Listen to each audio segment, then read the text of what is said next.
पूजिले चरणवा जुग जुग जिए मोर लाला नवा और जी करिले माई पूजिले चरणवा जुग जुग जिए मोर लाला नवा।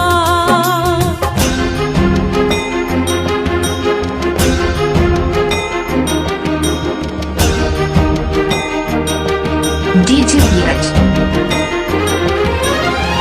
रखी है